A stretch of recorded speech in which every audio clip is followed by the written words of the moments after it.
Hello everyone, in this video Faisal How Gadget will share how to disable swipe up to open app screen on Samsung Galaxy listed in the title.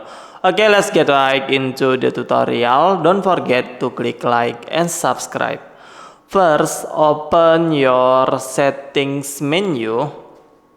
Okay, next open home screen. Okay, next you open home screen layout. Okay, next you choose home screen only. Okay, next click apply. Yup, next I will check.